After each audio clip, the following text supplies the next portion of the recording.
ஒரு கிளையண்ட் தன் வக்கீலிடம் $8,00,000 நம்பிக்கையோடு கொடுத்தார். அதன் காரணமாக பின்னர் உயிரிழந்தார்.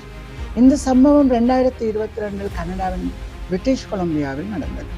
அதற்கு அண்மையில் தான் வழக்கு முடிந்து அந்த வக்கீலுக்கு தீர்ப்பு வழங்கப்பட்டுள்ளது. வணக்கம். காஃபி வித் ரோஸ் அக்காவுக்கு அன்புடன் வரவேற்கின்றேன். நாம் தினமும் வக்கீல் என்ற வார்த்தையை கேட்டால் என்ன நினைப்போம்? பாதுகாப்பு, சட்ட அறிவு, நம்பிக்கை. ஆனால் இந்த சம்பவம் ஒரு கேள்வியை எழுப்புகிறது. நாம் ஒருவரை முழுமையாக கண்மூடி நம்பலாமா? இன்று நான் அனைத்து வக்கீல்களையும் வழக்கறிஞர்களையும் குற்றம் சாட்ட வரவில்லை. பெரும்பாலான வழக்கறிஞர்கள் நேர்மையான தொழில்முறை நபர்கள். சட்டம் என்பது நம் சமூகத்துக்கு மிக அவசியமானது. ஆனால் அதிகாரம் மற்றும் நம்பிக்கை தவறாக பயன்படுத்தப்பட்டால் என்ன நடக்கும் என்பதை நாம் புரிந்து கொள்ள வேண்டும். பிரிட்டிஷ் கொலம்பியாவில் நடந்த அந்த வழக்கில் விவாகரத்து கோரிய தன் மனைவியிடமிருந்து தன் சொத்துக்களை காப்பாற்றி தருமாறு கிளையண்ட் அந்த வழக்கறிஞரிடம் கேட்டிருக்கிறார். வரும் யோசனைகள் சொல்கிறேன் என்ற பெயரில் கிட்டத்தட்ட $8,00,000 பெறுமதியான பணத்தையும் சொத்துக்களையும் தன் வசப்படுத்தி இருக்கிறார். வழக்கு முடியும் முன்னரே கிளையண்டின் மனைவி இறந்து விட்டார். ஆனால் வழக்கு முடிந்து விட்டது என்று கிளையண்ட் பணத்தை கேட்க தொடங்க கொஞ்ச காலம் பொறு, இல்லாவிட்டால் சந்தேகம் வந்துவிடும் என கூறி காலம் கடத்தி இருக்கிறார். கிளையண்டின் அழுத்தம் கூட தொடங்க அலுவலகத்திற்கு வருமாறு கூப்பிட்டு அங்கு கத்தியால் குத்தி கொலை செய்துவிட்டு உடலையும் அப்புறப்படுத்தி இருக்கிறார்.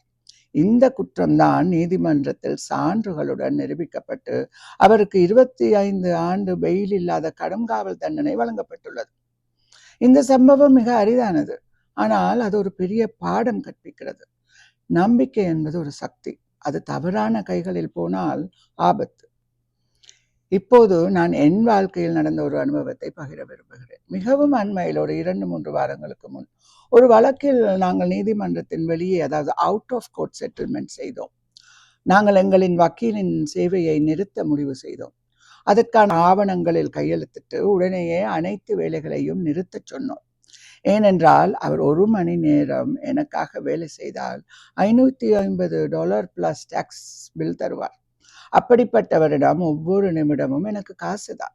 ஆனால் கோப்பையை உடனே மூடாமல் இன்னும் சில சட்ட நடைமுறைகள் செய்ய வேண்டும் என்று கூறப்பட்டது.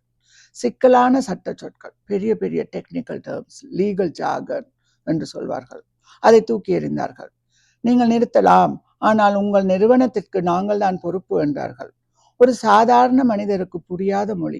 நான் சட்டம் படித்தவர், என்னிடமேவா? அவர்கள் பாவித்ததற்கு பதிலான வார்த்தைகளை நான் பாவித்து கடிதம் எழுதி வெளியில் வர வேண்டியிருந்தது. அந்த தருணத்தில் நான் உணர்ந்தது, அறிவு இல்லாமல் இருந்தால் நாம் எளிதாக பயப்படுத்தப்படலாம். அது குற்றமா? இல்லை.